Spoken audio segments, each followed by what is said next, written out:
Present but not present. Um, Diane Lake, Present. Let me try to. Ryan Gillum, absent. Carlin Chan, Here. This is not on. Catherine Freed. I'm on the Zoom. She's present, she's present. Oh, wow. Oh, she has to be here. She has an exception because he's smoking. Medical exception. Oh, Oh, okay. Oh, that's the call. I gotta ask somebody. I'm auto too. John Nidek, absent. Daisy Payaz, Yeah. Rob Ramonian, present. Tal Rhoda, Present. Daniel Tanow, Zachary Thomas. Okay, Alejandro Torres, Present. Josephine Velez, Kathleen Webster, present. Great, thank you. So welcome to the July Parks, Recreation and Waterfront Committee meeting. As you can tell, we're having a little technical difficulty tonight, but we're going to go ahead and get started. Just Diane, a reminder to that know, we Yes. can hear you with that microphone. We can hear you well. Good. So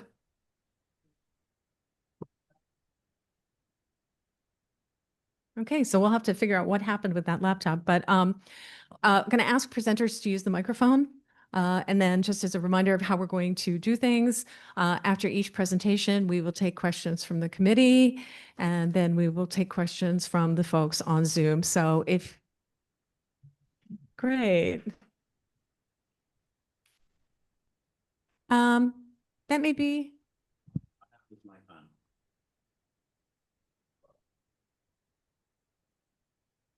Okay, great. Yeah, let's just use the handheld microphones. We'll take turns. If you want to speak or ask a question, we'll pass the microphone around. For anybody who's doing a presentation, please use a microphone. We're going to start with the Parks Manager update from Eddie, and that'll give us a minute to Desiree to figure out how you're going to show your presentation. Okay, great. All right, Eddie. Diane, Yes, where are the other handhelds? they're on the table here. So, okay, you can give him a hand. Yes. And Desiree will be able to share her screen and you should see it on the laptop. Great. Trevor, can you hear me? Oh, what? Whoa. Yep, we can hear you well. That's excellent. Hi, guys. Hi, everybody. It's been a crazy month. As I'll start off with apologizing for, well, I shouldn't be apologizing. It wasn't me. For the whole 4th of July updates, Pier 35, 36, 42, East River. So, it's New York City. It's communication issues. Couple of things. First, Little Flower is officially open. We opened up 2 weeks ago. Last week, 2 weeks ago, we opened up. We'll have an official ribbon cutting July 28th. Official ribbon cutting. As for now, if things change, I will let the community board know. The DA's office is having an opportunity fair on July 22nd at the Stanton Street Courts. That'll be from 5 to 8. Movies under the stars. We have 3 movies going on this month. July 18th at Baruch, July 22nd at Tompkins Square, and July 24th at Collier's Hook. The ones at Tompkins Square is sponsored by Councilman Epstein's office. So I believe I did post the flyers. I did email them to the community board, but if you want, I can bring copies and I'll email them again. What's the matter, Kay? Oh, okay. I'm sorry. So Sarah D, illegal dumping. We still have major issues with illegal dumping next to BRC. We are getting new trash containers. Trash containers are coming within the next couple of weeks. So when we move the trash containers into the park, the bins that we have, I will put them next to BRC, kind of deter them from just throwing it on the ground. Hopefully they throw them in the bins. But I am working with sanitation. They do have 2 cameras that are going to get posted next to, Foresight. We're just waiting on budgeting, approvals, yada, yada, yada, so hopefully that does go through, but we do have a pet detail that has started next week. That'll be outside. They'll be at Captain Jacob and at BRC. So hopefully we can see who's illegal dumping. The other day we had a Froyo machine, we had a refrigerator, a fan, fireworks. It was a good array of supplies. Talk about trash containers. Seward Park, we're getting a lot of so-called complaints about homeless and drug activity. Working with the 7th precinct, we have talked about it. Cops are posted there, however, the complaints that we're getting, they're not in real time. By the time the cops actually get it and cops are there, they're gone. So, but I did speak with the 7th precinct the other day, and hopefully they will be having more units posted at the park. Park staff, we do have fixed post staff there, so anything that they see, they contact me, I contact the 7th precinct directly. So, um, hopefully everyone's been safe, staying cool during this heat wave. Hopefully that's the end of it. We'll see. It's already mid-July, a month and a half left of the summer. Pools are open. Handfish, Dry Dock, Tompkins, they've been all been pretty well. All open up 100%, which is good. Thanks to our lifeguards and the division. That is it for me. Any questions? Okay, questions from the committee. I see Kay. Kay, go ahead. I'm going to use hers. You got one, Josie. I have one, Josie. I guess, let's see, there are so many. I want to thank Teresa and company for continuing to work on the ADA ramp to get that built. I don't even know where to begin. If we could have PEP officers, and congratulations on the budget, because our PEP officers were reinstated, to get PEP officers at every playground in Sarah Roosevelt, because it is becoming more and more untenable what goes on here. And just to report, I know this is a DOT issue, but the lighting is always out on Rivington and always out over here. And we used to have a beautiful lighted art project, which we had to take down, and because the rules said we had to, but somehow we haven't been able to get DOT lighting. I guess that'll be plenty for now. Thanks. So DOT, there's a report in already. We do a report every month. DOT is aware of it. As far as PEP, I won't speak in regards to PEP, but with the pools open, beaches open, a lot of our PEP are stationed at beaches and pools. We do have PEP patrolling up in here till 8:30. We do have PEP in the park. Some days they're fixed post, some days they're mobile. But I was with the 5th precinct today, and the 5th precinct, allegedly, but I mean, I do see them. They have 2 units, 11 to 7:30 and 6 to 2:30 in the morning. So PD is out in the park 7 days a week. I'll just say that if they're in a car, because I've seen PEP in cars circling, it's not the same as having somebody that people know where they are. And I want to say that I've heard that people want to get rid of Jeff's Bellevue van. He's the only one who keeps that part of the park, not you, not the parks, but he's the only one who keeps that area safe during the week. So, thank you. Okay, so Eddie, back to the first thing that you said, which is about the 4th of July. So I think we got a lot of questions. I think anybody who, is part of the Waterfront Parks got a lot of questions about why that happened, why they were closed all day, who made the decision, could the community have had any input into that? There are a lot of feelings, particularly in sort of the southern half about East River Park being a safer place to picnic on the 4th of July than other places after what happened at Corlear's Hook 2 years ago. And is this what we can expect going forward? Is that every year we're going to have a question of closing down these parks on the 4th of July? So that came from PD, and PD is gonna, have the final say. I know last year there was conversations where the park was closed at 3. So there was conversations about that again this year, but then PD was like, no, we're shutting down at 6 a.m. I think that like I said, I'm not going to speak on behalf of NYPD, but because it was such a big event, 250th anniversary, we had fireworks on the East River, we had fireworks on the West Side. Brooklyn Bridge did a different presentation this year. I think it was more of plus sale 250. I think it was more of like a safety concern. I don't think they wanted people to enter into East River from Pier 42 where there was just like, I don't want to say stragglers, but just like people hanging out all day. So That's just, hypothetical guess, but this was PD's call. Next year, I can't say. I can't say. Yeah, I think we realized that there were extenuating circumstances with Sale 250 and Taylor Swift's wedding.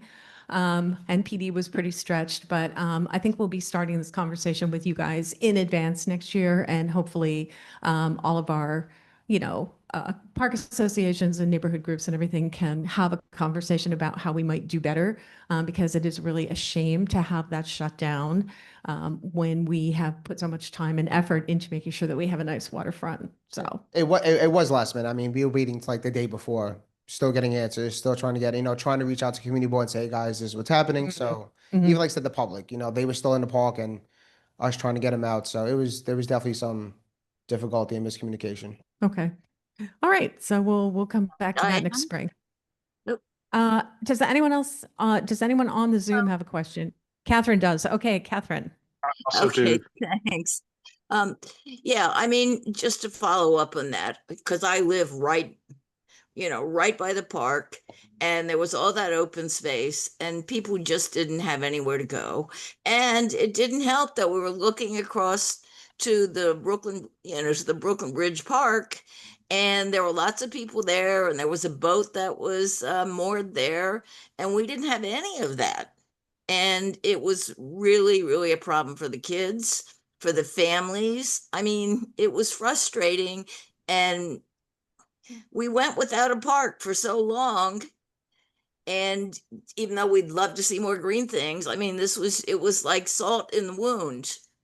And the fact that the community didn't understand they weren't going to be able to get out there until like the day before made it even worse.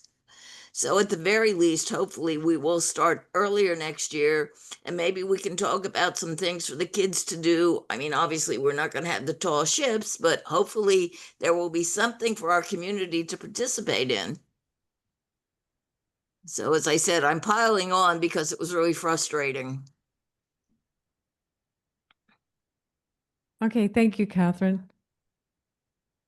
I have a question Yeah, also. you should use a mic, Daisy, Okay. so everyone can hear you. So, piggyback on what they're saying, not only closing the park was not nice, the traffic also, the streets were closed. So it was a trickle effect of a disaster of people lining up thinking they were able to get into this park or even to the FDR Drive area.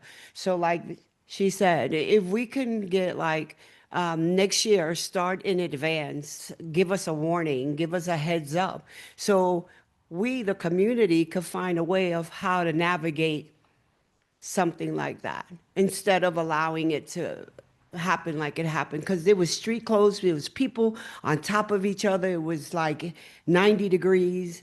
We should not do that to our community a second time.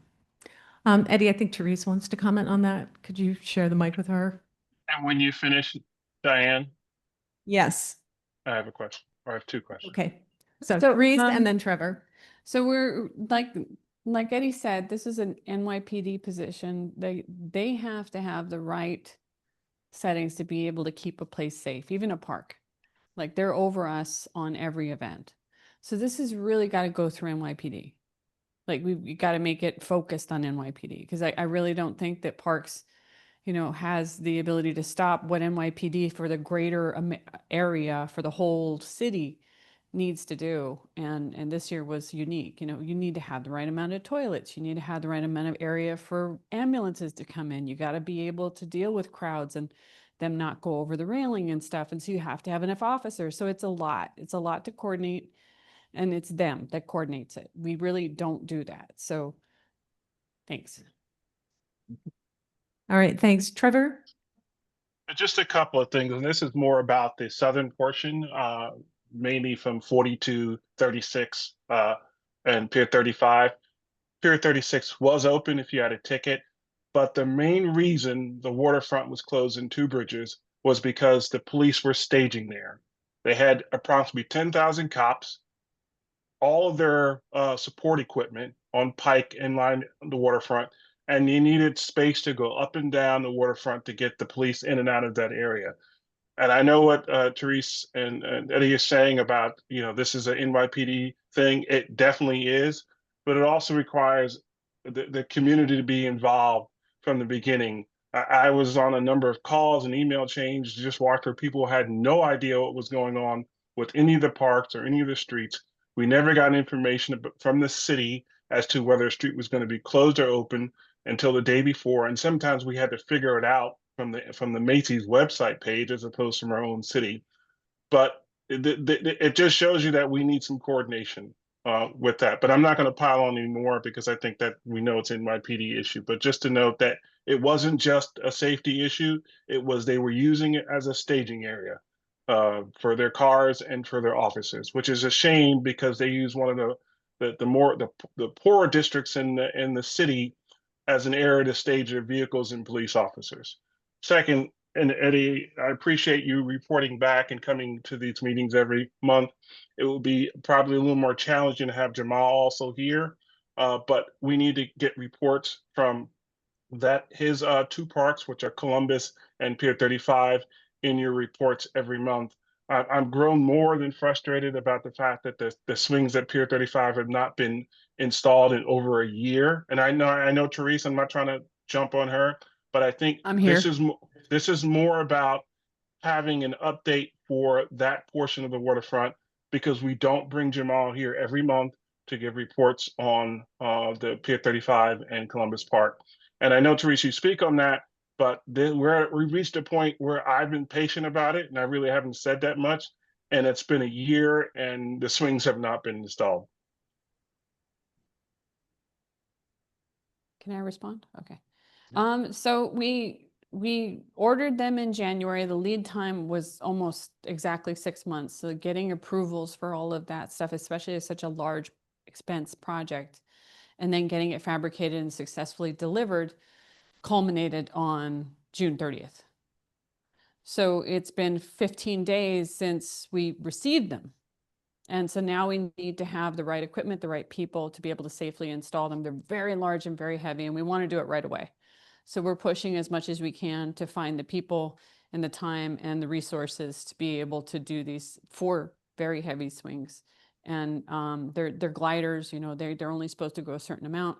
So it's having the expertise as well. And so we're doing this in-house. This is going to save the city a contractor for install. And so it takes all of our ability and pulling people off of everywhere else to focus on it. And so I realize that you've given us all your patience during the fabrication and creation of these pieces, but I'm really asking for your patience while we find a way to do this with city resources to install them. And I know that that's annoying to hear, and that you've waited this long. So that's the reality of it. So. Okay, we have one comment from Carlin and one from Susan, and then I think we'll wrap this part up. Yeah, talking about Columbus Park, we've had a problem over the last 3 years or so with several residents in the northern end of the park, the pavilion, specifically up in the pavilion. So they're back there usually with 3 or 4 residents up there now. We've been having trouble relocating them because they've been cooking and they have set the place on fire 3 times within the last year and a half. So I'm wondering, can you send some PEP officers down there with some counselors or something? Yeah. Yeah, every time they push him out, they just come right. The guy comes right back, and you know, the guy's barbecuing up there, and he's smoking his crack. Okay, if you didn't hear that on the Zoom, the 5th precinct is saying they're going to send more officers. Is that right? Yeah. Okay, Briefly today, and they said that more officers will be there. great. Okay, thank you. And then Susan. Yeah, as we have a new administration, and I think it would be really good to kind of formally let them know what works and what doesn't work so that they can improve things. And I would suggest that maybe for next meeting, we might want to think about doing a resolution reviewing what the problems were, you know, just a high overview and what we would suggest for next year. And the same thing with the swings. I mean, it's one thing to say, well, it took this long to do such and such, but it shouldn't take that long to do such and such. So I would suggest that we, not as a demand and not as a complaint, but just as informative, that we write a resolution and talk about how we can work together to make it better.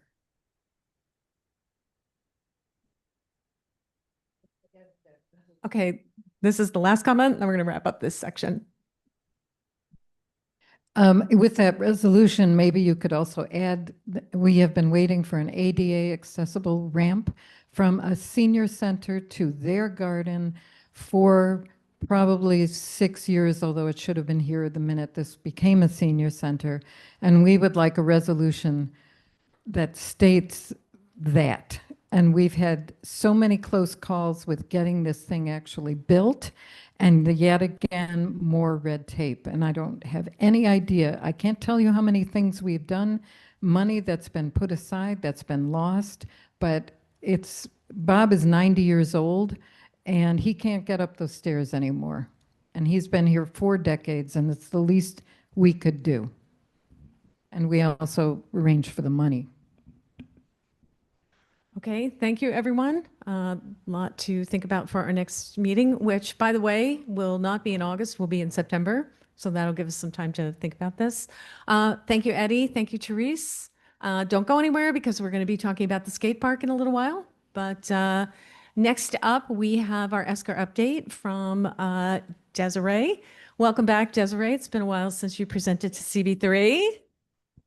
Diane, can you pause for a Yes. second? We have a new Yes. member. We have a new member we'd like to introduce, or if you'd like to Yes. introduce. Yes, thank you. I didn't do it at the beginning because he was actually helping to solve our problem. We have a new member on the committee. This is Alejandro Torres. He is a longtime active member of the community. And this is his very first Parks Committee meeting. And he was immediately thrown into the frying pan and helped us resolve our problems here with the equipment. So thank you very much and welcome, Alejandro. And we'll try to make it easier on you when we meet again in September. Yes. Yeah, we did.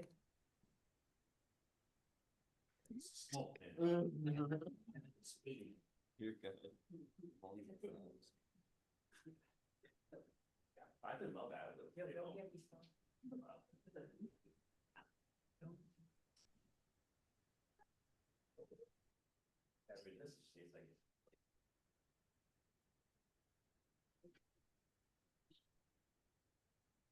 Oh, yeah. What?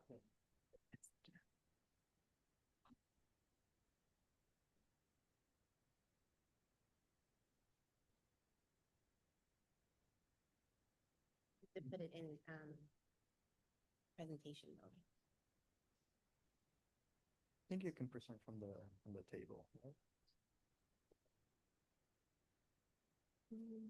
No, it's not going into like presentation mode.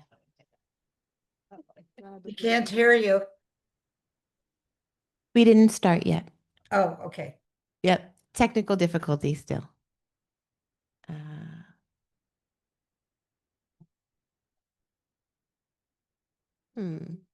Go back to Zoom.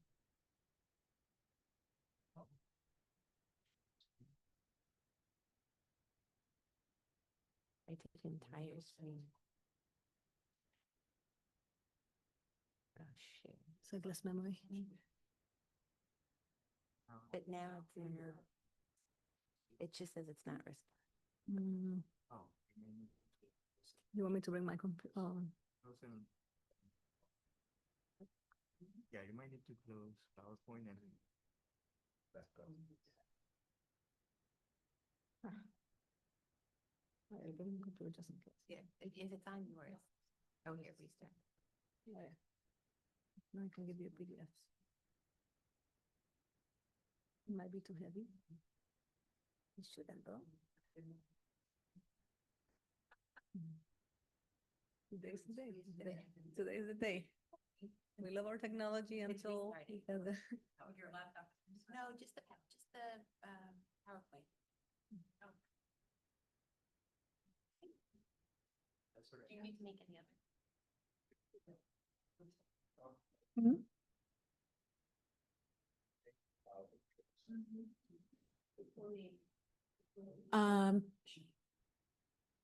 Should be, but.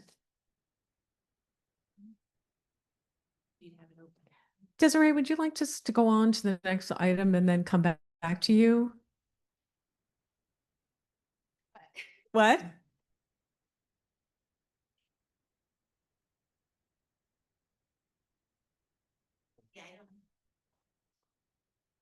Because we have another presenter, if you want to take a minute to get this resolved. Okay.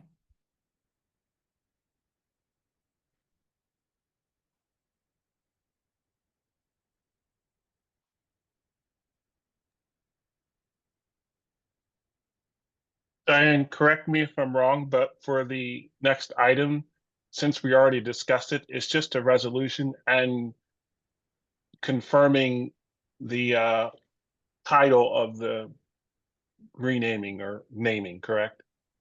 Yes, that's In other right. words, it shouldn't take that long. No, it should not. Okay, yeah, all right. So we're gonna go ahead to the Harold Hunter skate field option. So Rod, did you get a copy of the resolution? I think so. Did you email it? Hang on, I may not have. I don't know. So hold on a second. I was not ready for this. Well, we can see Desiree's presentation now. Okay. Thanks, Desiree, because now I can't find the thing I need. All right, are you ready to go ahead then?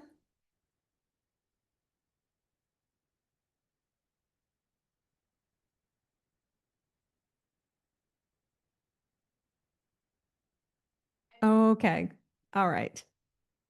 Okay, so then let's move on to the skate park resolution. So you may remember that at our last meeting, we heard a presentation from the team who would like to name that corner of Tompkins Square Park. But we got a little bit stuck because we didn't know what to call the space. It's not a whole park in itself, and we weren't sure whether it should be a court or a field. And so we have heard back from the Parks Department that the official name should be the Harold Hunter Field. Yeah, since it is a multi-purpose field where they do other things besides skate, even though there's a lot of skate park activity there. So what I'd like to do is either Rod or I will read you the resolution. I think we talked about all of these ideas at the last meeting, but then we just realized that we needed to figure out the exact name before we did the resolution. So I'm going to go ahead and read that to you guys now. Yes. Yes. Sorry, is court an option? Harold Hunter Court? It's not a court, it's a field. Field, court, skate park, softball field, basketball court. That's why we call it multi-purpose, because you can do multiple activities on that. Was there a preference or was there guidance? I was just curious because I think both are options. Or were both options?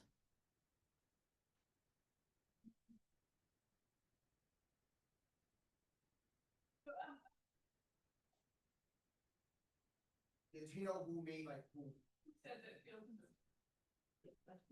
You know, who would be boss? I think we're. Like earlier today. Oh, sorry. I had asked, I'm Zach with the skate shop. Oh, hold on. Thank you. Hi, everyone. I'm Zach with the Skate Park Project.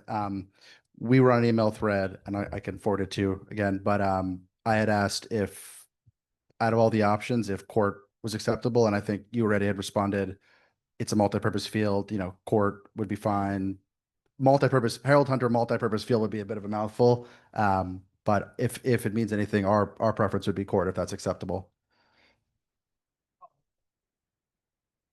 As I said, because in our system, it's a multi-purpose court. In the system, it's a multi-purpose court field, so, I mean.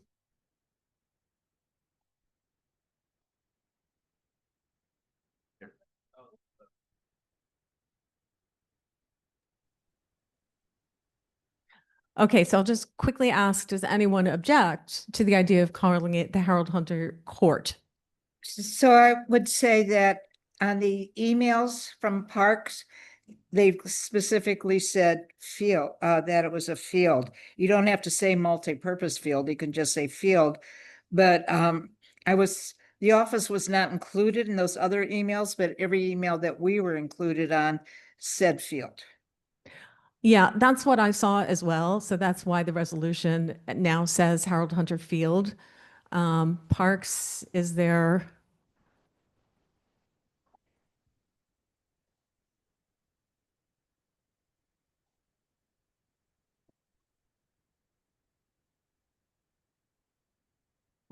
If anyone's talking, we can't hear. Yeah, we can't hear Therese. Hang on.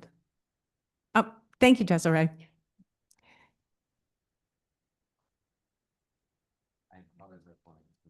Hello? There we go. Yes, there you go. So the reason why Eddie said field is because that's was an existing name for in our permit system. And court is also an existing name in our permit system. It's an MPPA, which is a multi-purpose play area. So a proposal for renaming or co-naming is something that, you know, if it's in dedication to someone, I think takes 3 years after they've passed. So it's not really coming from the agency to change the court. So it's coming from the community board. Yes. Yeah. Yes, but our last conversation at the last meeting was that we needed Parks to weigh in on whether court or field or something else was more appropriate. So it is Parks saying that court or field, either one is acceptable? Yeah. Yeah? Okay. And the folks who are asking for this have a preference for court? Okay. Does anyone on the committee have any particular feelings one way or the other, court or field? Okay. Okay. What?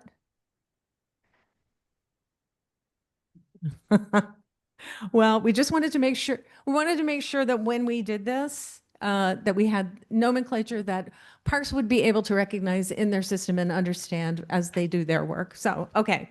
All right. With that said, if there are no objections, I will read this and we will call it Harold Hunter Court. And let me read the resolution to you. Whereas Harold Hunter, 1974 to 2006, was an East Village skateboarder, actor, and cultural figure who became a prominent member of New York City's skateboarding community and a mentor and connector for young people. And whereas Tompkins Square Park was central to Harold Hunter's life and legacy, and the multipurpose court at the northwest corner of the park has long served as a gathering place for skateboarders and other members of the community.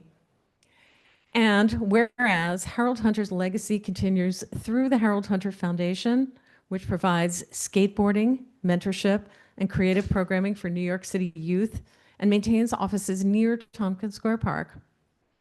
And whereas the applicant has submitted signed petitions in support of this naming, with signatures gathered from residents of the surrounding neighborhoods, including Greenwich Village, East Village, and the Lower East Side. And whereas Harold Hunter has been deceased for years, therefore be it resolved that Manhattan Community Board 3 supports the naming of the multipurpose field at the northwest corner of Tompkins Square Park at Avenue A and 10th Street, Harold Hunter Court.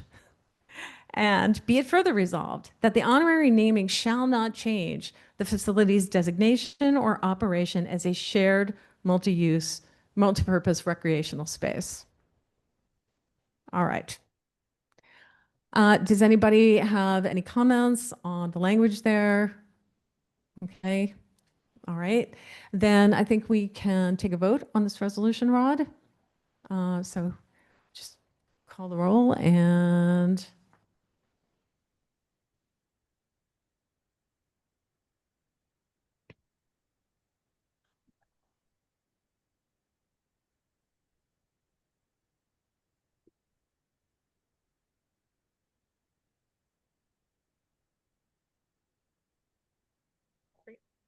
Trevor Holland. Trevor's not officially here. Okay, okay. Diane Lake. Yes. Yes. Ryan Gillum, absent. Carlin Chan. For your vote, yes or no? Yes. Catherine Freed, Yes. Nancy Kong, John Nidek, absent. Daisy Paez, Rod Romanian, yes. Tal Roded, Daniel Tanow, absent. Zachary Thomas, absent. Alejandro Torres, Josephine Velez, Kathleen Webster. Great. Everyone is 1, 2, 3, 4, 5, 6, 7, 8, 9, 10. Yeses. Great, thank you. So the resolution is passed. Congratulations. And we'll be seeing Harold Hunter Court soon. All right, thank you very much. Desiree, are we still getting this presentation up and running? Because we do have another agenda item that we can go on to. Welcome back. Okay. So Claire, are you ready to talk to us about the hostel architecture? Yes, I'm ready. Great. Okay, can you try sharing your screen? Yes. I just opened the Sprite Zero. That's probably the fault. I almost thought I opened. Hold on. Great.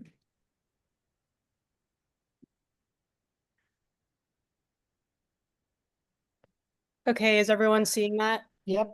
We are. And Claire, if you could just tell us a little bit about what this presentation is. Definitely. Thank you. So hi everyone. Thanks for having me. For those of you that I don't know, I was on staff at CB3 as an ADM and have recently started consulting for the board. And I also happen to have just separately finished my master's in urban planning at Pratt Institute and finished my thesis, which looked into hostel architecture, specifically within Community Board 3. And my two subject sites or study areas were Sarah D. Roosevelt Park and Tompkins Square. So I basically wanted to bring that research back to the Parks Committee with hope that it will be useful for how design proposals are evaluated that come to the committee. So starting with what is hostel architecture?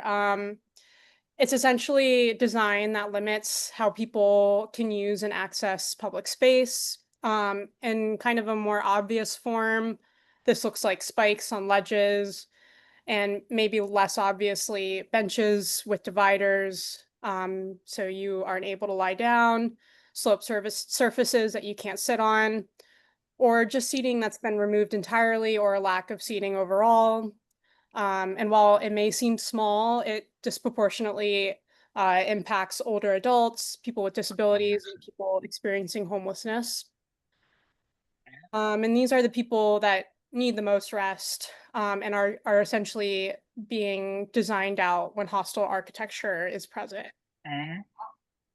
I also wanted to focus throughout my thesis on just people who need to rest, thinking really about my own experience in the district, thinking about mothers or really just anyone who needs to lie down or take a rest. So I guess I'll talk about how I studied it a little bit. So for my research, I spent a lot of time actually sitting in these two parks on weekdays, usually in the middle of the day or during the evenings, watching how people use the space.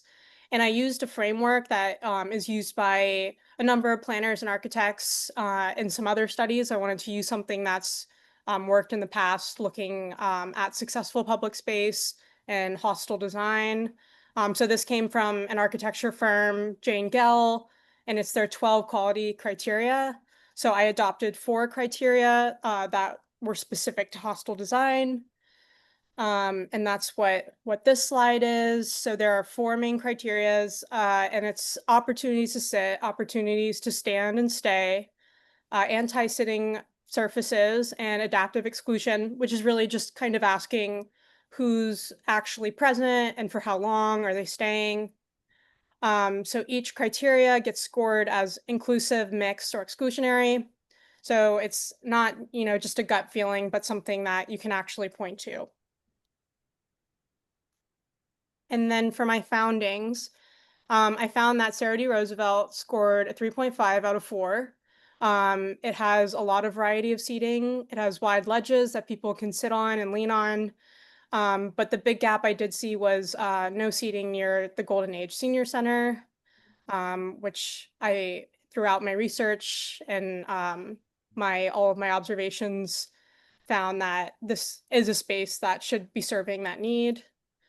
And then Thompson Square came in at a 2.5. Every bench in the park has armrest or dividers. There's nowhere to lie down on any formal furniture in the park, and the only continuous ledge is a perimeter fence, which people often were sitting on just because there were no other options. And what stood out to me too was that Tompkins is situated in a more wealthy and gentrified area. And I found it to be more restrictive than Sarah D. Roosevelt. So essentially, one of the outcomes of this whole thesis and project led to a lot of recommendations. For the board, I made basically this 2-page kind of cheat sheet for using during project presentations to the board, a list of questions that go under every criteria specifically. So things like how much seating, what surface treatments, what's the reason behind certain design choices. And then during potential site visits, you can use indicators as well on this checklist. In resolutions, you can cite some of the specific criteria, something like the board finds that a proposed design specifically doesn't meet something and maybe in criteria 1. And this is also in the little guide that should be distributed amongst the committee. So scoring is pretty simple. 3 or above after looking at each criteria is generally inclusive design. And then below 2 warrants some pushback and follow-up questions. And one more thing before I wrap up is throughout my research, I spoke to Councilmember Marte's office, who introduced Intro 308 back in January, which is specifically focused on hostile architecture. It would require city plannings to work with buildings, parks, and DOT to study hostile architecture citywide, list out specific instances by community district, and assess compliance with the zoning code's public plaza seating rules. I don't think there's been much movement, but I would be happy to keep tracking it, and I certainly think that it's worth the board looking into. And that's all I have. Okay, thank you, Claire. So members of the committee, do you have any questions about this? Rod? Just for my note-taking purposes, what were the 4 criteria? Yes. So this is in the little cheat sheet that I made specifically for the board, but it's opportunities to sit, opportunities to stand and stay, anti-sitting surfaces, and adaptive exclusion.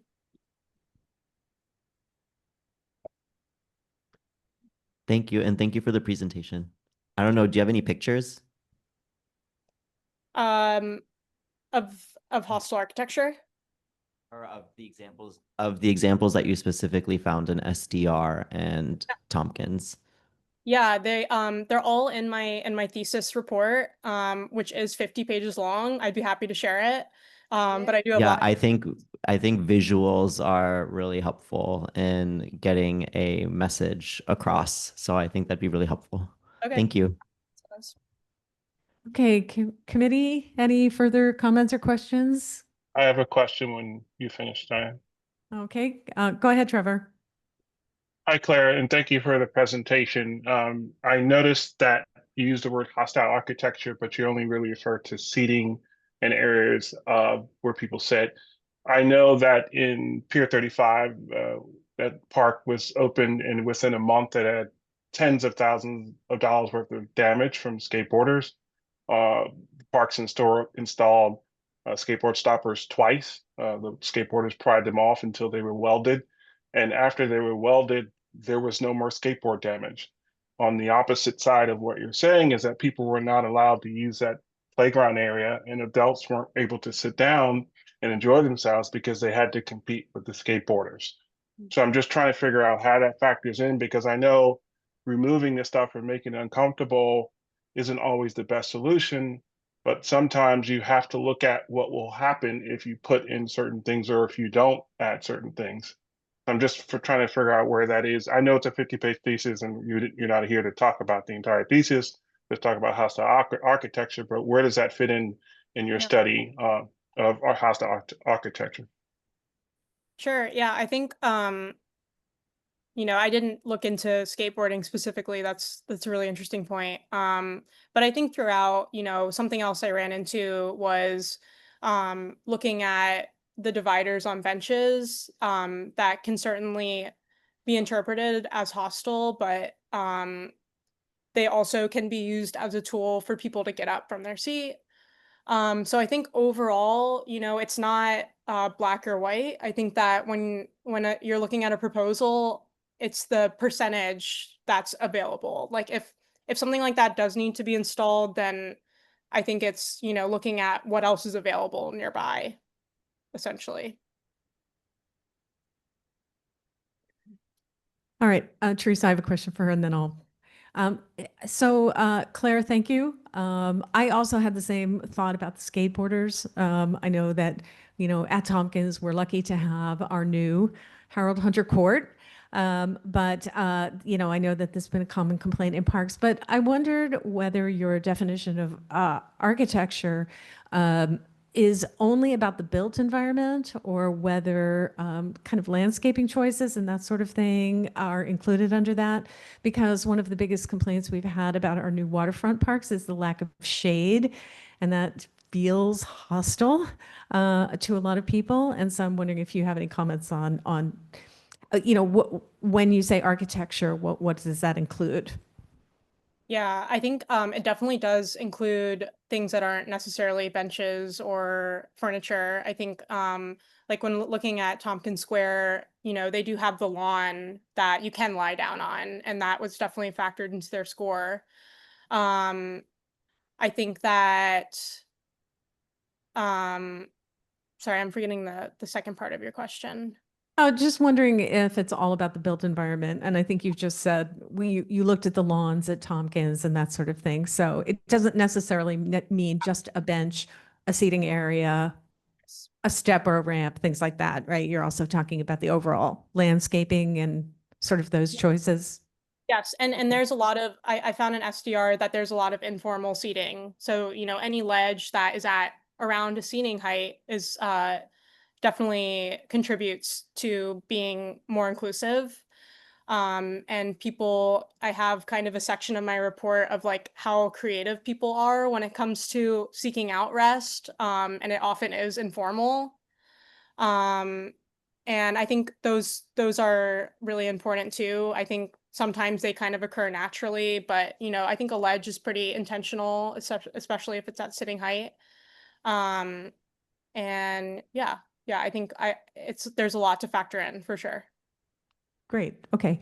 So we have a question from Kay, and then I think Therese from Parks would like to make a comment. Yeah, thank you. I just really appreciate that you've done this work and are trying to help us think about that concept of who's being welcomed in and how overt and who's being welcomed out. So I know that there was a period where a lot of benches were removed from the front that you mentioned, the BRC Senior Center. And the idea behind that was to ensure that it didn't become, and as it was, you know, people drug dealing up here, et cetera, et cetera. The unforeseen effect, however, and the removal of benches along some of the courts down here has been that people now use the playground, which has the only benches here. So I think it's a concept that's really good to think about. And then there's somebody has to know practically what happens in a park and how it's being used and unintended consequences. Thanks.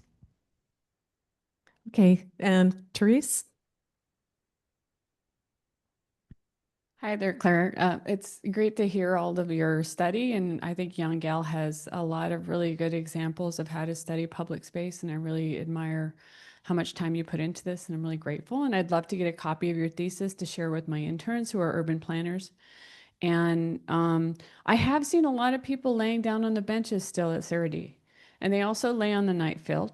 The bench has a center arm, but it has a hole through it. So in Sarah, if that was taken into consideration, I think, you know, especially Tompkins, because I know that we have a lot of benches like that. I think it might just switch your score a tad, because the benches do have a center arm, but they definitely do allow people to lay down. Yeah, SDR scored like really well in that regard. And there's also a lot of benches that don't have it at all. So there's a really good mix. Yeah. Yeah.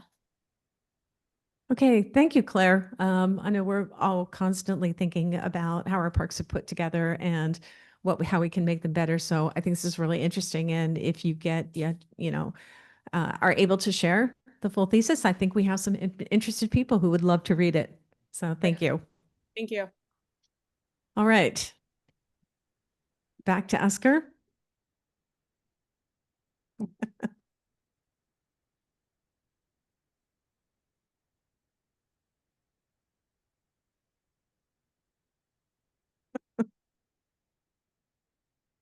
Something tells me Ethan's not going on any more vacations.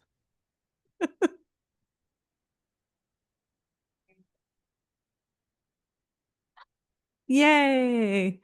Desiree, would you like to take this mic? Great. No, it's okay. I'll just stand right there and click if it's clicking. Yeah. Just do the arrows. Okay. Yeah, I'll just. Okay, great. Perfect. All right, good. So I'll just stand over here. Yeah, I'm good. Okay. Is that okay? Okay. All right. Good evening, everyone. Thank you for the technical assistance. My name is Desiree Gazzo. I am here. I work with HNTB Lero, who is the PMCM Program Management, Construction Management for the Eastside Coastal Resiliency Project. I am here presenting today on behalf of the Department of Design and Construction. We have several members from our team here today. Pauline, and Tanya, all on the community engagement team. Pauline and Tanya are community construction liaisons, and Kristen from the Department of Design and Construction. So we're going to provide updates on the Eastside Coastal Resiliency Project, and then I think we're going to break for questions before we move on to BMCR. Is that how we want to do it? Okay. All right, great. Okay. And I just wanted to add, I'm very glad to be back, even though we had technical difficulties.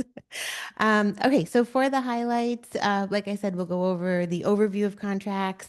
We'll talk about construction updates, the call for art that we have at Reese, additional openings, and the then parallel conveyance. Okay. All right, so this is an overview of the project. I think many of you are aware of our different project areas within Eastside Coastal Resiliency. Project Area 1 is in yellow, which is largely East River Park. Project Area 2 is open, and then parallel conveyance is still in progress. This is just a summary of the open areas here. The area that's closed in East River Park is the area north of the tennis courts. We have park access open through Delancey Street, Corlier's Hook Bridge, and the Pier 42 connection. And then the closures are the Houston Street entry, East 6th Street Bridge, and the East 10th Street Bridge, where most of our construction activity is ongoing. Parallel conveyance, we'll step through each of these areas in the slides that follow. And then project area 2, it is very lovely to see all those green opens next to our 3 parks there. Okay, so in our construction activities in Area 1 here, we have the ongoing flood wall and floodgate operations, as well as the construction of the park's maintenance area or the M&O building. For Area 2, down over here by kind of Grand Street and the Williamsburg Bridge, we have construction of the park's maintenance building and the tennis buildings, as well as ongoing utility work. For 3, which is again the part north of the tennis court area, we have the Esplanade reconstruction, East Houston Street retaining wall activities, and clean fill installation, again to help raise the park there. In Area 4, which is the northernmost portion of the park, we have deep sewer work, flood wall construction, and excavation. As we move on to now the west side of the FDR Drive, we have utility work, mobilization of equipment for the East 10th Street Bridge, which we'll go into in more detail in the slides that follow. And then when we get into number 6, which is our lovely green area, we have the Phase 1 amenities that are open, Delancey Street and Corlier's Hook Bridge work. They're finishing up a couple of items. And then along the FDR Drive, we have ongoing partial FDR lane closures as needed. So this is just a little progress update of where we stand with some of our major flood resiliency components. The buried flood wall, we have 88 linear feet to go to complete the buried flood wall. The independent flood walls, those are the above ground. We have about 830 linear feet. And then for the floodgates, again, in this area of the park, we have 2 completed to date and then 4 more to be installed.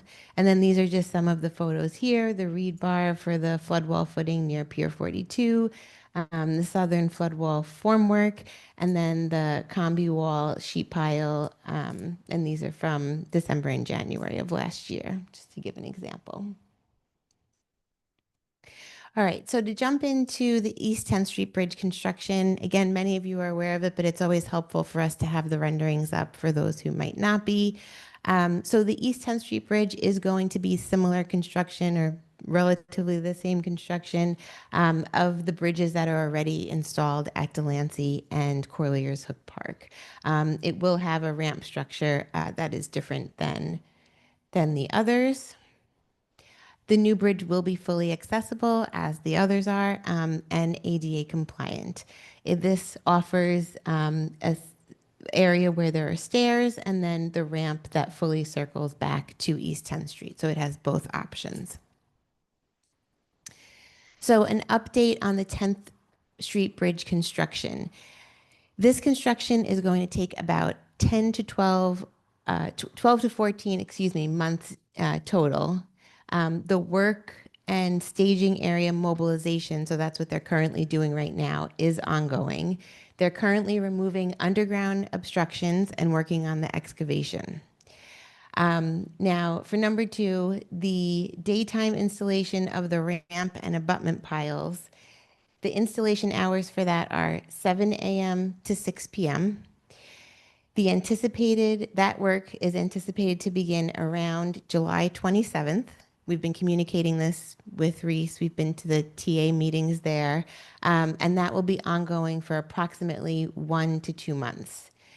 Now, the piles there, we've gone over in many meetings, the difference between the piles, and we'll get into that a little bit more too. The piles there will be pre-drilled and vibrated to an extent to reduce impacts to residents for the noise. We understand that we're very close to the buildings in NYCHA. However, we do need to get this structure built. So they are, really working hard to use construction methods that can reduce the noise as much as possible. So it will still be noisy and disruptive, but we are trying to use methodologies closer to the buildings that are as least disruptive as possible. So the assembly of the bridge then will take about 2 months, and that'll be on East 10th Street. And then, as with the other bridges, we'll have an overnight placement. So the cranes will come out and they'll lift the bridge into place on an overnight shift. And then the construction of the ramps to connect the bridges will take about 6 to 7 months after that. Building access will be maintained at all times. Access to the FTR Drive service road will be limited during the day. So Monday through Friday, 7 a.m. to about 5 p.m. Access to the FTR Drive service road will be closed as necessary to facilitate the construction over there. Again, we want to maintain safety for pedestrians and vehicles, so certain closures will be necessary. And then parking at East 10th Street and the FDR Drive service road is limited, again, to ensure safe passage of emergency vehicles and safety of the residents and vehicular drivers. So in the map, you could see where the daytime road closures are. So the area in blue will reopen at the end of the shift. The areas in red will remain closed, and those are the staging areas. So these are just a couple of photos of this area here. That is the daytime road closure area. You could see where the arrow is pointing. And then just from the FDR Drive looking west. And then they've installed a concrete temporary sidewalk there for the meantime. Okay, so then just north of East 10th Street, we move to the East 13th Street flood protection and construction. So this is a rendering of this work. This is probably one of the most viewed renderings that we're now finally moving into this construction. It has the Reese houses here on the left. There's the series of flood walls that connects to the flood gate, and then the flood walls again along East River Park. And then this area is where kind of the raised park goes down and then meets the flood wall. So this is kind of a transition area for the flood protection where you have all the elements together. So the first part of this work is, or the upcoming work will be tomorrow, and that's water main work that's expected to start tomorrow. It was originally slated to happen today, but due to the extreme heat today, they pushed it a day so that the water shutdown would occur tomorrow instead of today. The water main work will just require a brief water shutdown, and water will be restored by the end of the day. All of the notices, Pauline has supplied all of the notices to NYCHA Reese, so everyone has been informed and are aware of the water shutdown for tomorrow. So the next work that's going to be happening is the underground flood wall infrastructure that will be drilled into the ground west of the FDR near Reese. The underground flood wall infrastructure east of the FDR will be vibrated in, and then the underground infrastructure for floodgates crossing the FDR Drive will be driven in, which is that's the noisiest and most disruptive part of the operations here. So again, they are trying to do the least disruptive, closest to the buildings, and then I think the driven piles they need to do in that FDR road area. Noise monitors will be in place always, and the team is exploring additional mitigation opportunities. For those of you who might not know, we do post some of our environmental monitoring, mostly our air quality, which we report at the Community Advisory Committee online. But again, the monitoring will be happening during all phases of this construction. The The FGR drive work is required by DOT to be performed at night, roughly 10 p.m. to 6 a.m. It is anticipated to begin mid-August and ongoing for approximately 2 months. So we've had conversations about this before and when we could do FDR, lane closures. So that will be a disruptive operation in the evening from mid-August, again, for 2 months. And I'm sure they will work as expeditiously as possible to get that done as quick as possible. So when the exact dates are confirmed, we will come back and provide as much advance notice as possible. So we've been holding targeted outreach for the upcoming work around Reese. This is one of the Reese TA meetings for June. I think it's great that they had it outside. And we'll be in attendance at the August Reese TA meeting and the August 29th Family Day. If any of your buildings are having a family day or block parties, I know last year Ethan and I attended a couple, and Pauline and the team. So please let us know if you're having any activities that we could participate in as well. Recordings of the virtual meeting that we had are posted on our website. We have ongoing coordination with NYCHA, both in person through our CCLs and then email blasts to residents as well. And we do appreciate any support that community leaders and elected officials are able to provide as far as additional outreach that you can. And the updates related to the night work will be provided on a dedicated web page specifically for this work. So we're going to hold a call for art for 2026. This is the call for art that we had in the beginning of the project, and these are the art panels that were up in 2024, and we've been trying to keep them as clean as possible with all of the FDR traffic at East Houston Street. But the call for art for 2026 is an invitation for community members to submit visual artwork, which will be printed on the construction fencing on the Reese, in the Reese area that we just mentioned. We are putting an emphasis towards the residents of NYCHA Reese, since it will be going up right in that neighborhood there. But again, we'll take submissions, of course, from all of the community members. The themes are: what stories, cultures, and identities make New York City's waterfront unique, and what does climate resiliency mean to you? So we have, you could email our outreach, our CCL1 email, to make a digital submission, or we could arrange to pick up the artwork. We're very flexible and happy to, coordinate with you. We do have flyers on the table over there about the call for art, and it is translated into 3 languages: English, Spanish, and simplified Chinese. And the deadline for submission is October 16th. I think the next slide, does the next slide have that? Yes, okay, perfect. So the 3 drop-off boxes, one is at Tompkins Square Library, one is at the NYCHA Reese Management Office. Oh, there's two boxes. Sorry about that. So those are the 2 locations for drop-off. But again, if you email our community construction liaisons, we could arrange to pick them up. Just a few photos. This is the foundation formwork and plumbing fixtures installed for the future track house. Some sewer connections in the northern part of the park. The park furniture installed near the northern tennis courts, which will segue into our next slide, and some of the benches as well.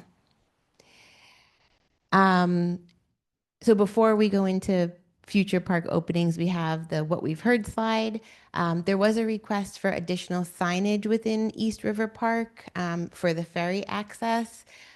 So we received an inquiry about additional wayfinding signage, including access to the Corliers Hook Park Ferry. We shared this with Parks for Permanent Design signage solutions. I don't know if there were any updates on that. I think that communication is ongoing for the additional signage. But we have refreshed the temporary construction signing, including the access plans, which I think was a conversation that came from the community board. And we will continue to monitor the locations at Delancey Street Bridge and Corlears Hook Park, where those transition areas are, to keep the temporary signage in place and up to date. So the access plans that were online have been updated, and those are available digitally by clicking on the main image on our homepage. So we did a refresh on site as well as on the website to make sure everything was updated with the latest information. And we will continue to do that as we have additional openings. So we're very excited to announce that additional pathways and planted areas will open mid to late August. The tennis building is still anticipated to open later this year. The park's M&O area at Grand Street is anticipated to be handed over to Parks around October 2026. And the Fields 1 and 2 public restroom building, which is being constructed under a separate contract rather, that is anticipated to open by the end of the year. So we are very excited about the new areas to open in East River Park, and then we'll continue to provide additional updates as we keep constructing the park. Okay, moving on to parallel conveyance. We have several different locations here. Location 1, Jackson Street and Corlears Hook Park. In that location, the Water Street and the South Street areas are complete, and we are working on utility relocations adjacent to Corlears Hook Park and the FDR Drive. That's location number 1. For Lewis Street and Delancey Street, the sewer installation is complete, and we're working on final restoration. For location 3, again, we're working on the sewer installation, which is the same for several of the other locations. Location 4, East Houston and Columbia, sewer installations and drill well points. And then for location number 5, this location is only weekend work, and we're working on the water main and sewer installation. And then location 6, Avenue C at East 20th and East 23rd. The new work is the work in location 6 is expected to increase this summer.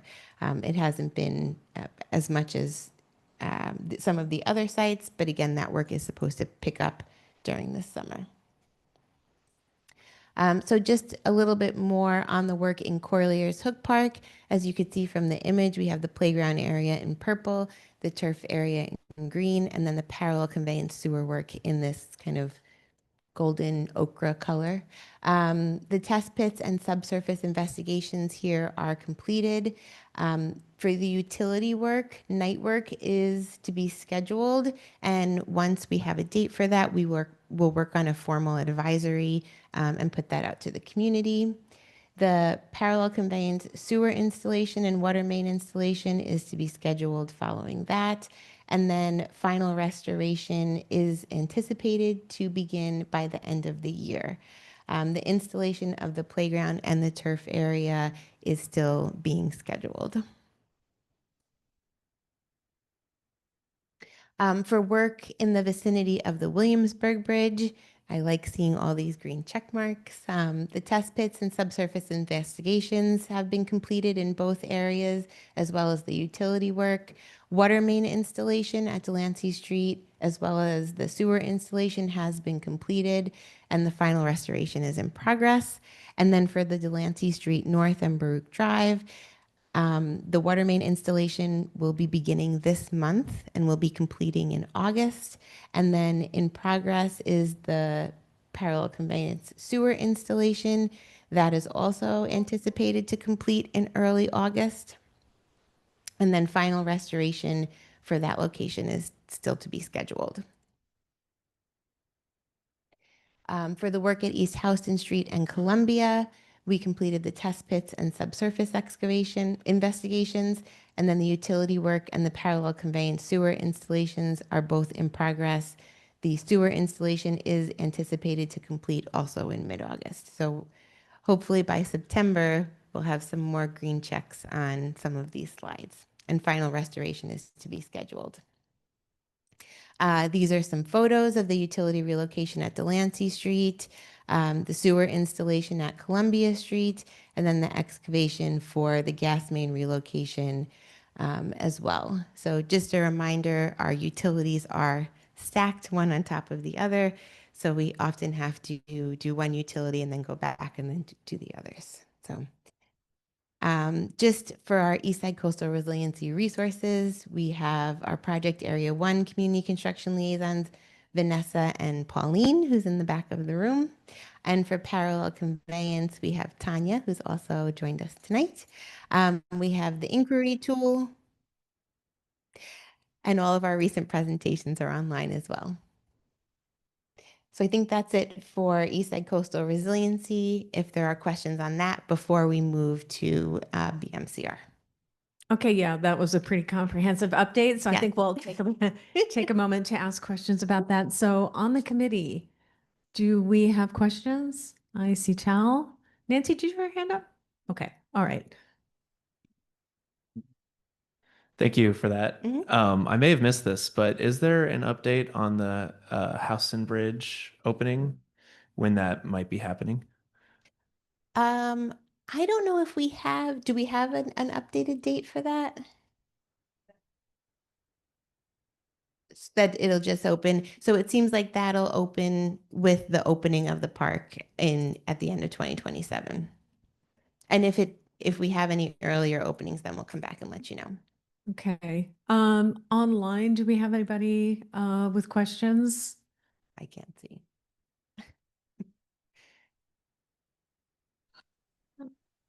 Tommy has a question. Yeah, hi. Thank you. As we're talking about overpasses, both the Delancey Street overpass and the Corliers Hook overpass create flooding in the park. There's no drainage on the bridges. I know you're aware, certainly, of the Corliers. I'm glad DDC is there also. Who is responsible at this point? The Delancey Street Bridge, in any heavy rain, floods the lawn, and the lawn is ponded and is not in great shape to begin with. Corliers also floods Corliers Hook Park, and that's heavily used, particularly during the summer, by community groups, and there's activities there all the time. I know you're aware of it, but is it the contractor, the design, DDC? Because you know it's been now around, and you've been aware of it for months, and it's still going on. Yeah, so Teresa's here too. I know we've been coordinating with the contractor and parks for flooding around the dog run area in Corliers Hook Park, but that's fine. Hi there. So I'm a regional park manager for parks, and I know the condition you're talking about. There is one area that's low lying that was under construction for a Con Edison connection that stays ponding for a while. There is some drainage issues that are long-term that we've had for a while in the lawns there. And then there's the pathways that are absorbing more water because one of the drains is actually covered and it's awaiting a new drain grate cover, which is a part of the construction. So that's at the top that could absorb a lot of the water, but it's got a filter fabric on it and it's kind of clogged. So, so that can be addressed. And then I wasn't aware that they're ponding on the lawn at Delancey. So that's something I'm gonna have to look into at the next rainstorm. But we did have a broken water line, and we had an irrigation line that was flooding the lawn. So maybe that's why it was flooding where you saw it. And that's being dealt with probably yesterday. No, it definitely floods after it rains. If you look at there's no drainage on these bridges. So the bridges basically become funnels and if you look how long the Delancey Street Bridge is and how much water it collects, it all flows right onto the lawn the way it's designed. Okay, I'm gonna go look at it next rainstorm because I didn't notice that. Okay, thanks for bringing it to our attention. Yeah, and Desiree, this is something that has come up multiple times. And so Ethan has been, getting the conversations organized. So yeah.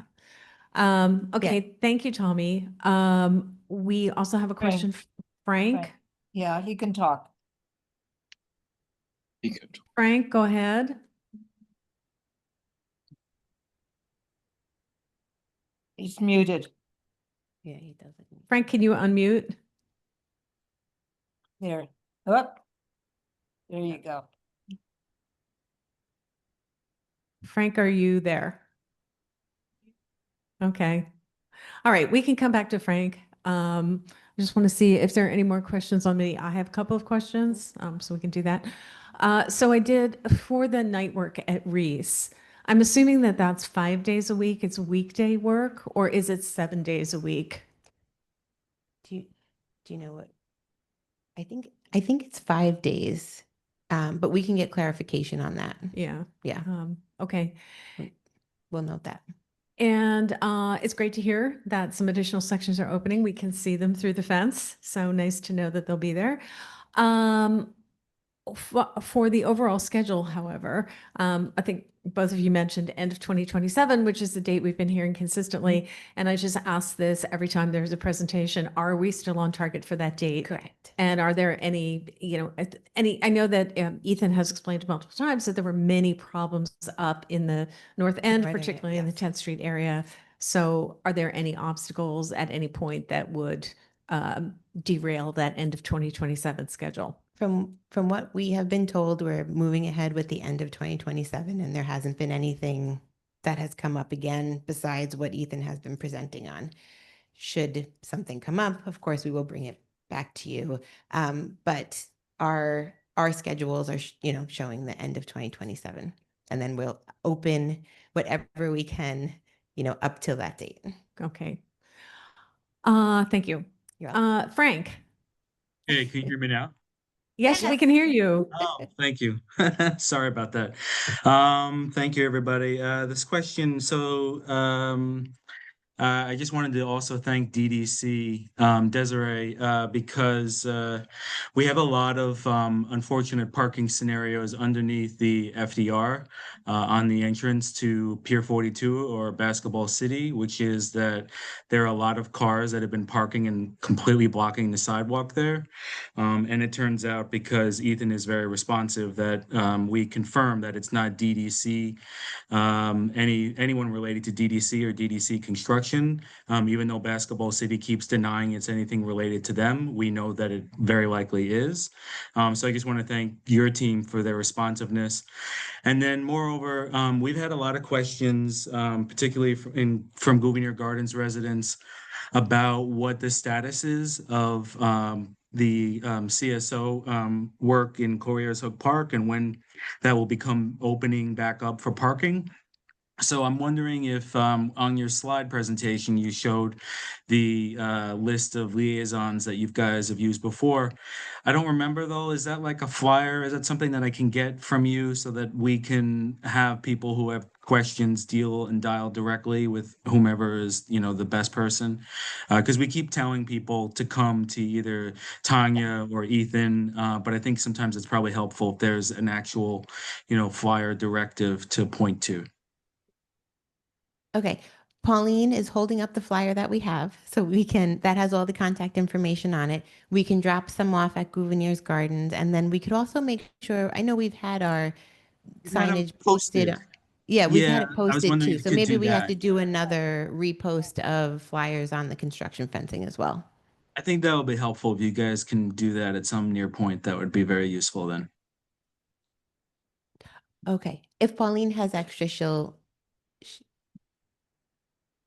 oh, they're on the table. Okay, so there's extras on the table, and we can bring them to you at the end of the presentation.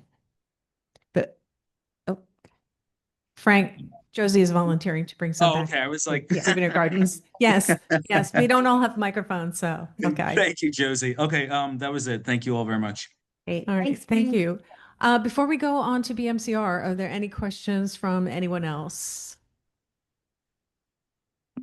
I'll just say thank you for the additional signage. I think I was the one that sent the email to Ethan, so I really appreciate y'all acting so quickly on it. Perfect. Thank you. Yes, anything that we can do as expeditiously as possible, we certainly try to do that.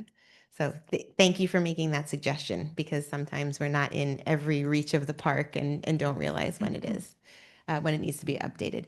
Can we get the presentation back up on here? Do I just put it on, or you did such a good job? I'm just gonna.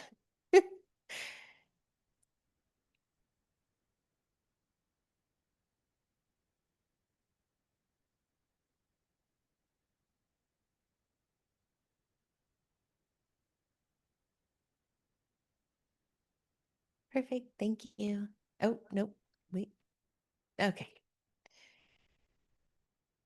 Great.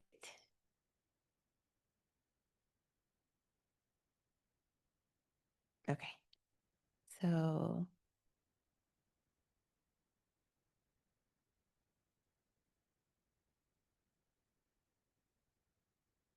oh, questions have been completed.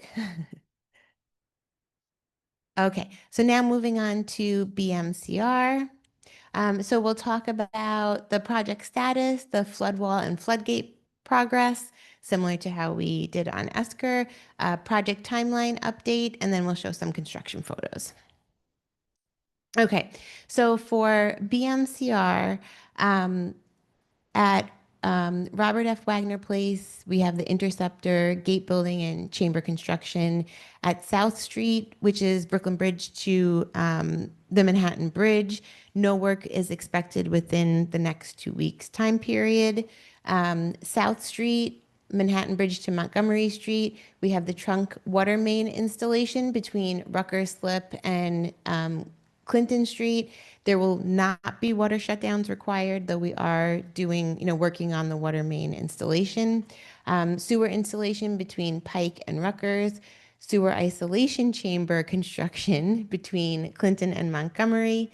And then along the Esplanade, we have the ongoing installation of the flip-up gates, the final restoration from Market Slip to Pier 35. From Pier 35 to Pier 36, we have the flood wall construction, and then pedestrian access is via Rucker Slip. And so just note the map as you see it now, and kind of where we have the closed areas in pink, and then where the kind of limited open areas are in green, because we'll be coming back to that.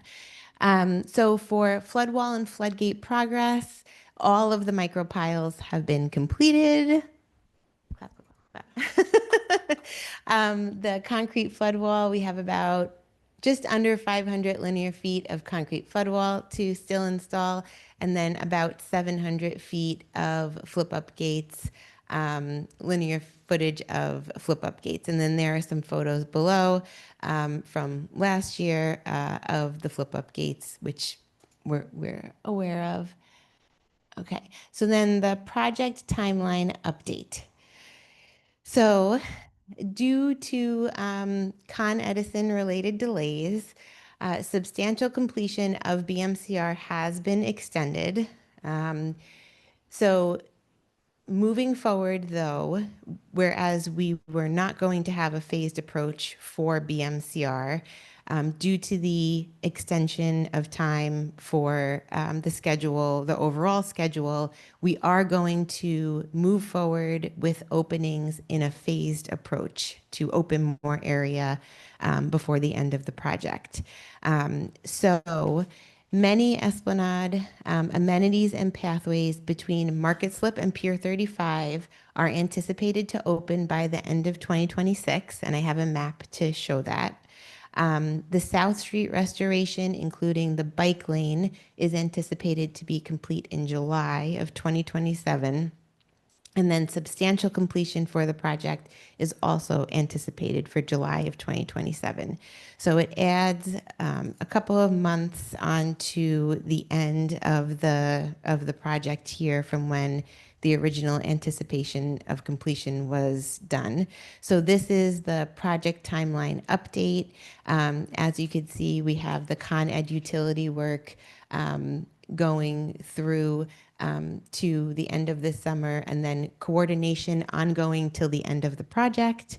As you know, we have to work very closely with Con Ed on both of our projects, and There's a lot of coordination that has to happen in order for us to complete our work. So the interceptor gate and sewer capacity improvements will continue into just about mid 2027. The flood walls and floodgates should be completed by the end of this year.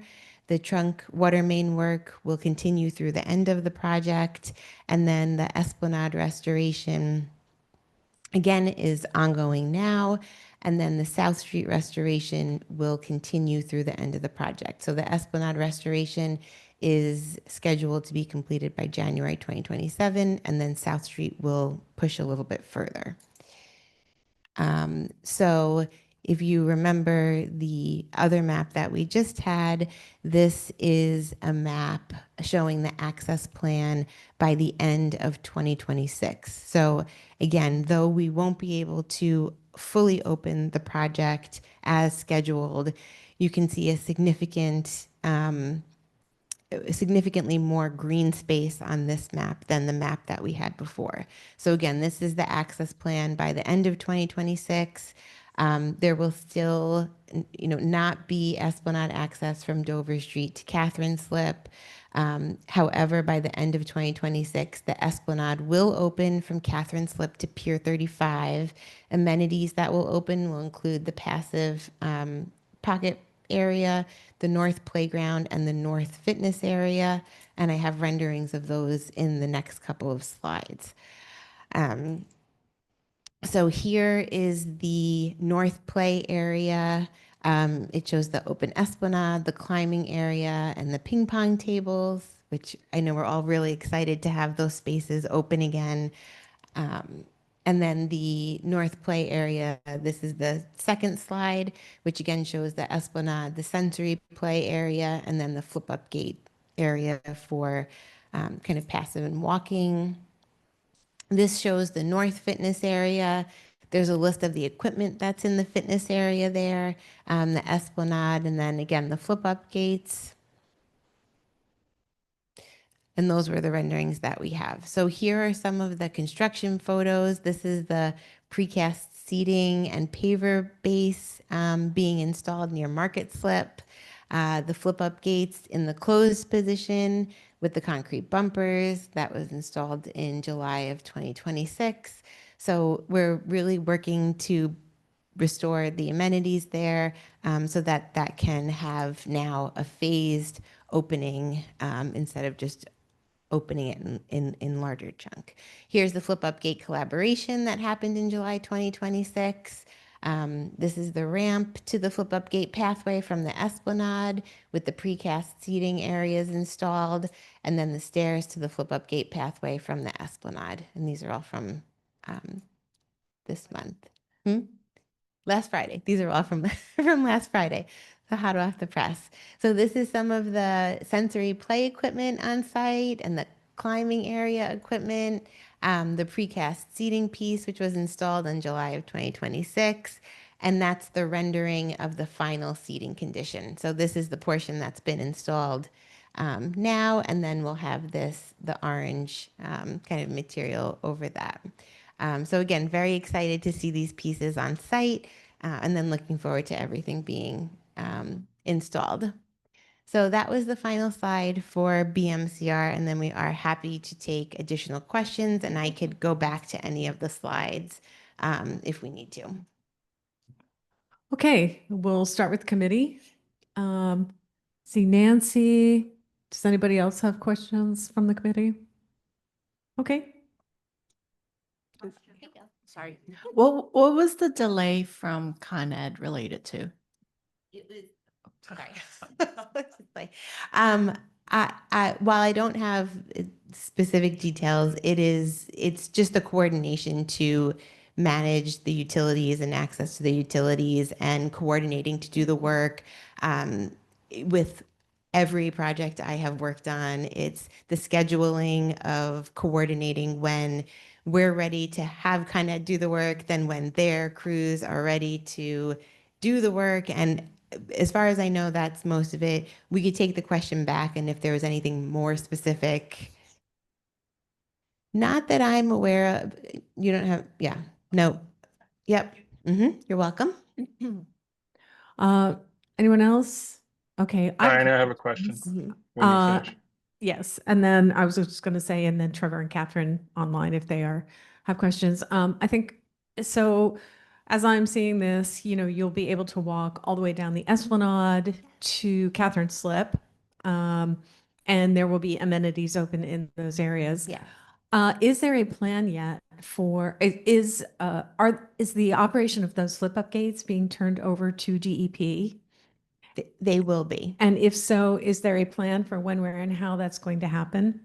I mean, I think similar to, we can come back and see if there's a timeline for that. But similar to when we had to do the turnover for Eastside Coastal Resiliency, it was a gradual turnover. DEP would come and they would make sure they tested all of the equipment. There was a kind of maintenance personnel review to hand over extra pieces and maintenance books and things like that. So as far as I know for Esker, it was, several months to a half a year or more when the coordination began. And I'm sure the coordination is already in place with DEP now.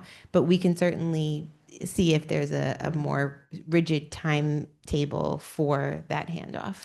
Yeah, it would be good to know, especially whatever testing they might want to do with the amenities installed, right? As opposed to just initially in the construction, and understanding just, how that's going to work and whether or not the community should expect to see ongoing testing happening. It's a little bit different from closing the floodgates up in the northern area, right? So I think we have heard questions about, exactly how this is going to work. It's hard for people to visualize the amenities being anchored to the flip up gate and going up and down. So I think they aren't. Are So they not? There aren't Okay. amenities on the flip up gate. The flip up gates are a completely unobstructed walking Okay. surface. Okay. So there isn't anything attached to them. And they flip up and then create that wall, in between the amenities and the kind of bike lane on the other side. Yeah. Okay, great. And that was, so I think it would be great if as we get closer to the opening date, if there could be some, follow up on that at one of the presentations in the fall. And then about the bike lane. And so the restoration of the bike lane seems like it's coming pretty late in this project. And I know, as a person who uses that Esplanade, sometimes there are, people on bikes, using the Esplanade instead. Are there any provisions being planned for how to continue to route bikers while we wait for this opening on South Street? Yeah, I think we'll have to come back with a response to that. There wasn't anything, kind of discussed before we had, this presentation on that specifically, but we can certainly see if there has been any coordination with DOT on reopening that or making any changes, given the conditions that there are now and with the future opening of more spaces. Yes, yes, that would be great too, if we could talk about that again, especially with the delay in opening that part of it. Yeah, that's a Okay. good point. Thank you. All right, thank you. Trevor, go ahead. Just some quick questions. And Desiree, I live, as you know, on South End Rutgers, so I'm seeing this complete mess unfold. Typically, a Con Ed project of this size has their own separate CCLs, much less coordinated with the one that with Marsha, and she's doing a great job. However, in the beginning of this project, was this scope of work the original Con Ed plan, or are they adding things to do? Because it just seems like they're digging up the street, once every 2 months, the same spot. So I'm just trying to figure out, is this resiliency related, or are they taking the opportunity to do something? As far as I know, it's resiliency related and it's the contract work with Esker. We could certainly go back and confirm that. But as far as I know, it's all work that's resiliency related. And it's just the, I guess, scheduling that has been a holdup. But we'll bring that back to confirm.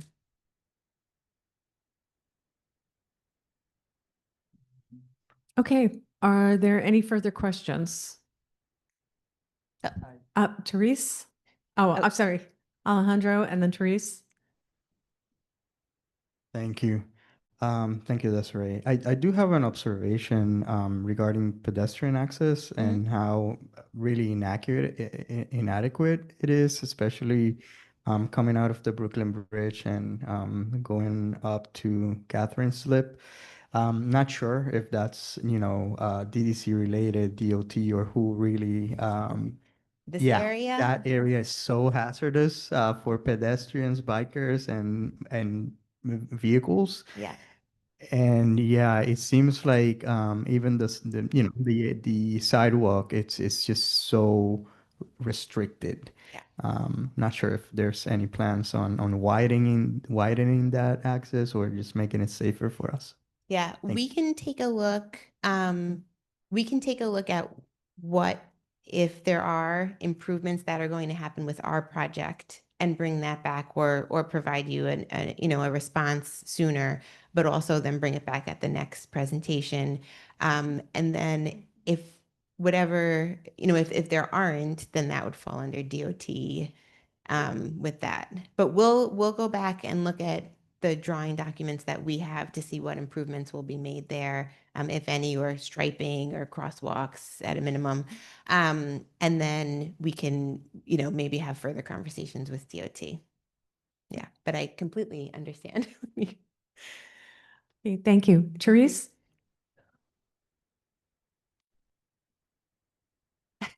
Trevor, I'm going to mention this because you didn't mention this.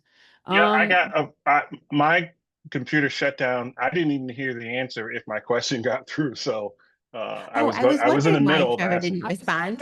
Yeah. Go Yeah. ahead, Trevor. I'm gonna leave I it with don't you. I don't remember. I didn't hear the answer, and I don't know if we want to spend time. But if you could just brief me as to what was said, because my computer shut down completely when the answer started. No, to the knowledge that we have in the project team that's here, it is all of the Con Ed work that is happening right now is ESEC or BMCR related. It's project related, but we will go bring that back and confirm that they haven't added anything in while they're there. But we'll certainly go back and confirm. The reason why I say that is typically if I get a notice from DDC, I get a week in advance notice. When I get a notice about Con Ed, it's the day before that they're going to shut the Rutgers Slip down for the entire day, and we don't get any notification. Sometimes it happens the same morning and they know they were going to do work. It's not emergency work; it's planned work. It's just that I know it's difficult to coordinate with Con Ed, but it just seems like they don't give us information for us to plan when they're shutting down South Street between 4 or 5 blocks or shutting down 2 or 3 of the local blocks.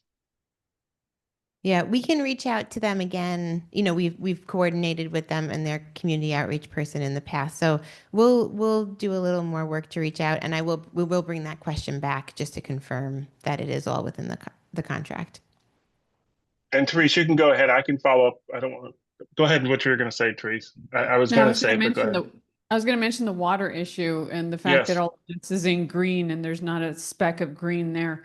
So we don't have water, and we haven't had water for a while. And we walked through with Ethan. All of our garden beds have now lost all their soil because they got so dehydrated. The saltation and just rinsed away everything that was worthwhile. We have a lot of rats in it. So it's like once we get these areas open and if there's no water to those sites, it's going to look awful. And so I don't want to absorb that constant complaint from Trevor. So I'm begging for water. Okay, so we'll have a follow-up conversation on that outside of this, and we'll see what we could do, and we'll bring that back the next time we present as well. But Teresa, yeah, we'll have an out of meeting conversation. Yes. Okay. If there are no further questions, thank you, Desiree. It was very nice to see you. And will you/Ethan be back in September? Yes. Is that okay? Yeah, because you take off during August and then we'll be back. Yes, we will not be meeting during August, but we can expect to see you again in September. Okay, great. All right, thank you very much. All right, Parks Committee, we have one more item, which is the district needs statement. Susan, are you still there? Yep. Okay. Do you have an update on that? Well, I actually sent you and Trevor this afternoon. The office dated the few statistics. I have reached out to the New York Public Library to update their section. I've reached out to the Department of Health on the rodents. We don't have it yet. Trevor is still writing a section. So there wasn't there's almost no changes. So there really isn't anything to, go ahead, Trevor. No, Susan is right. So we're going to look at that in Diana in September because there's not much changes and we're just waiting for updates. Great. Okay, then I think that is it. Rod, would you like to do the roll call for us to adjourn? Trevor Holland, Diane Lake, Ryan Gillum, absent. Carlin Chan, Catherine Freed, Yes. Nancy Kong, John Neidick, absent. Daisy Paez, Rod Romanian here. Tal Roded, Daniel Tainow, absent. Zachary Thomas, absent. Alejandro Torres, present. Josephine Velez, Kathleen Webster. Okay, that's it, everybody. Stay safe out there. Thank you very much. And we will see you all in September.